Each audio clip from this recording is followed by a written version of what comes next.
Ladies and gentlemen, imagine for a moment that every time you get angry, it isn't really the other person pulling the strings.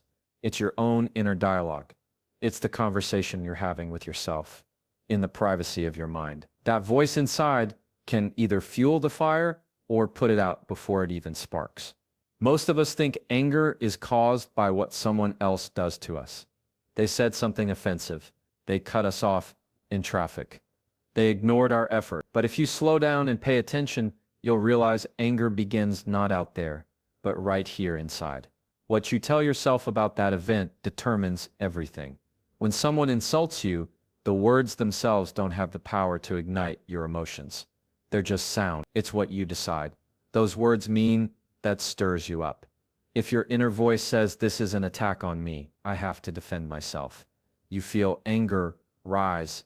If your inner voice says, "This isn't worth my peace," the moment dissolves. The difference between chaos and calm is the dialogue you allow in your own head.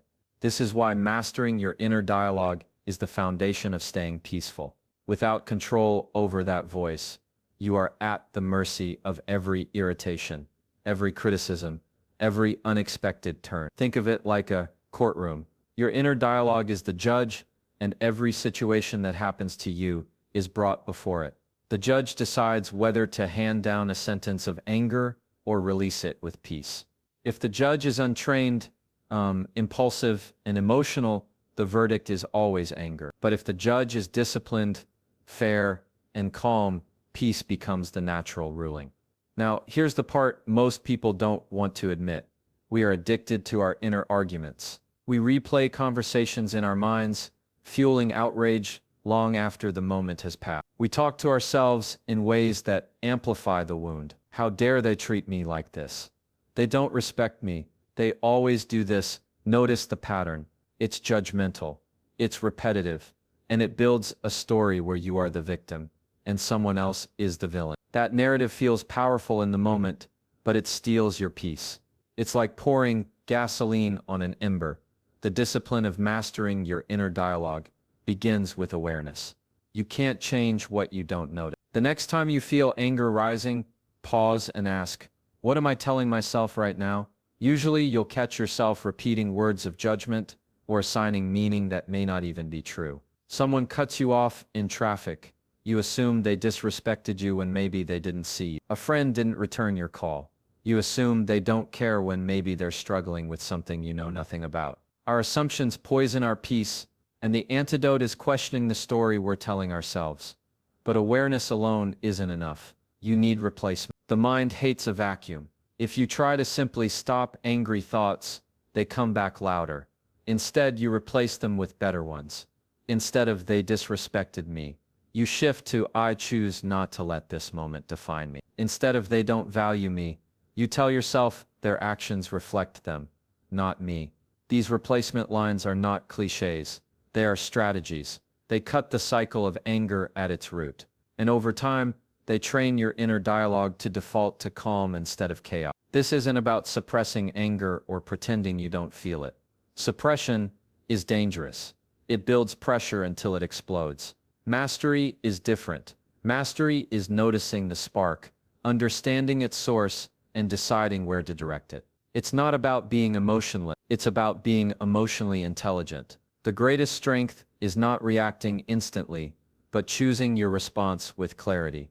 And clarity begins with the voice in your head. Philosophers have been telling us this for centuries. The Stoics believed it wasn't events that disturbed people, but their judgments about those events. In other words, nothing has the power to upset you unless you grant it permission through your inner dialogue. Modern psychology confirms this. Cognitive behavioral therapy, the most effective therapy for emotional regulation, teaches that thoughts create feelings and feelings create behavior. Change the thought, and you change the entire chain reaction. This is not just philosophy, it is science. Let's make this practical. Imagine your boss criticizes your work in front of others. Your inner dialogue could say, "They humiliated me, I can't stand this." That leads to anger, defensiveness, maybe even revenge. Or your inner dialogue could say, "This stings, but it's one moment. I can learn something," or "Let it pass." That doesn't mean you accept mistreatment. It means you choose not to let a 5-second comment rob you of hours of peace.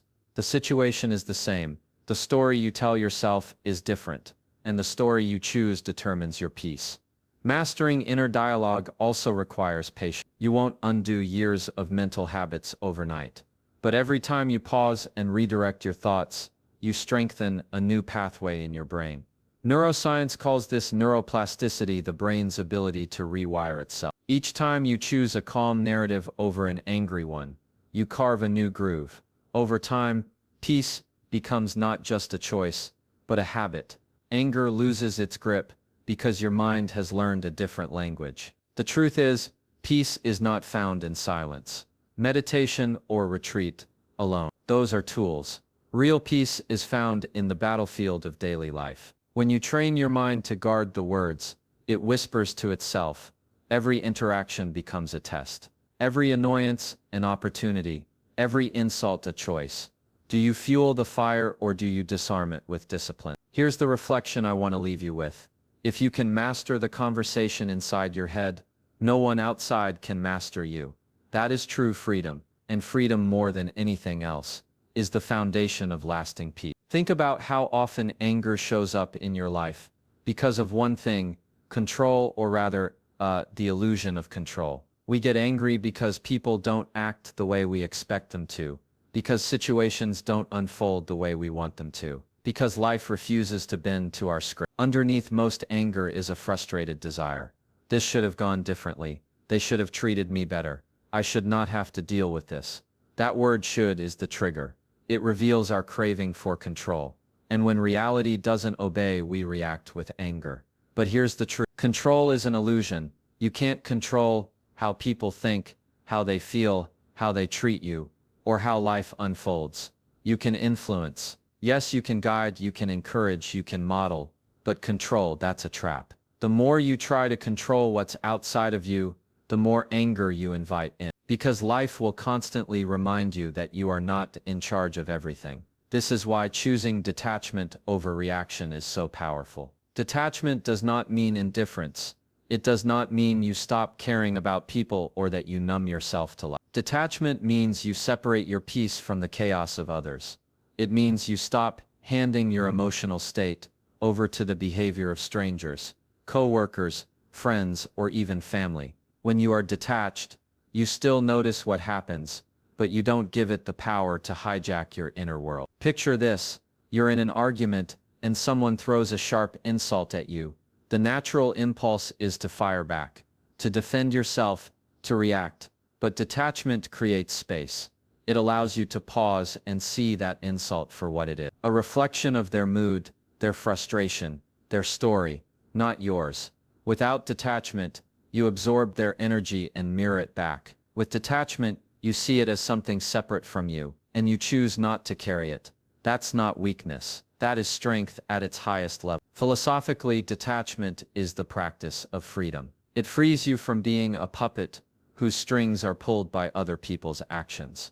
Psychologically, it is emotional regulation, the ability to pause, step back, and choose. In relationships, it prevents cycles of conflict from escalating. In everyday life, it makes you resilient to disappointment. Because the truth is, the more tightly you hold on to how things should be, the more fragile your peace becomes. But when you practice detachment, peace becomes durable. It survives the storm because it is not tied to the storm. Now let's make this practical. Imagine you've worked hard on a project, and your effort goes unnoticed. Without detachment, your inner dialogue might say, "They don't appreciate me. I deserve recognition." That resentment builds into anger. But with detachment, you remind yourself, "My value is not measured by their acknowledgement. I know the work I put in." That doesn't mean you never ask for credit, but it means you don't let the absence of it define your mood or your work. You hold on to yourself instead of clinging to their reaction. Detachment is also about boundaries. When you detach,